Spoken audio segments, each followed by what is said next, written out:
पैसाक मास महात्म्य 20वां अध्याय। श्रुतिदेव जी बोले, हे राजन, राजा पुरुयश ने भगवान मधुसूदन का पहले विधि पूर्वक पूजन किया और फिर कहने लगा, हे प्रभु, हे निर्गुण विष्णुमूर्ते, आपके चरणारविंद धन्य है। इनकी शरण में आकर हर प्राणी अपने पापों से मुक्त हो जाता है। हे देव, मैं महान पातकी हूँ। मैंने अनेक प्रकार की योनियों में भ्रमण किया है। मैंने कोई धर्म कार्य नहीं किया और प्रभु की शरण भी नहीं ली। इसी कारण मेरा सुख और वैभव नष्ट हो गया।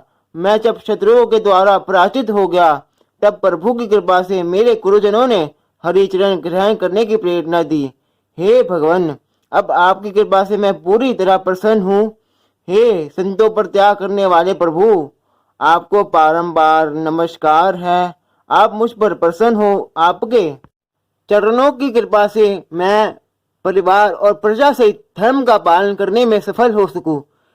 हे देवादिदेव, सबके कल्याण करता, सबके पालन करता एवं मोक्षदाता प्रभु, मेरा मन आपके चरण कमलों में लगे।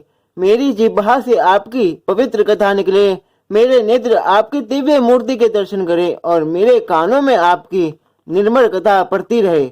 मेरे हाथ आपकी पूजा करते रहे। अपने पावों के द्वारा मैं आपकी परिक्रमा कर सकूं। आप सदैव मेरे हृदय सिंहासन पर विराजते रहे।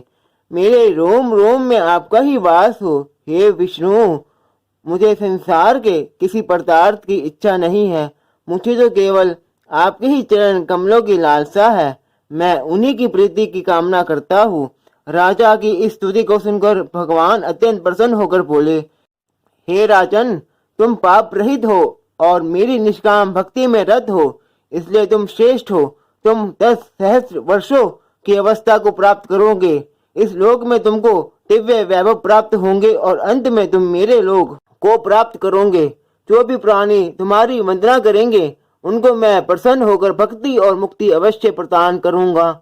आज अक्षय तृतीया के दिन स्नान, दान, कौ तथा बैल दान करने से तथा पितरों का श्राद्ध करने से अक्षय फल की प्राप्ति होती है।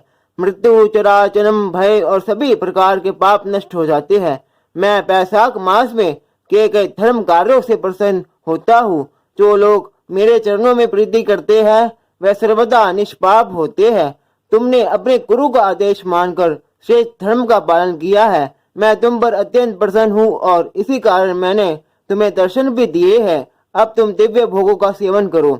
भगवान श्री हरि राजा को इस प्रकार वरदान देकर अंतर्ध्यान हो गए।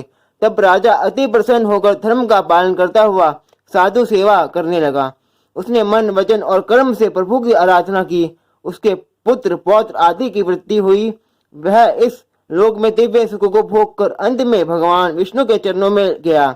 जो भी प्राणी इस परम पुनीत आख्यान को सुनते तथा सुनाते हैं, वह सभी पापों से मुक्त होकर विष्णु भगवान के चरणों में स्थान प्राप्त करते हैं।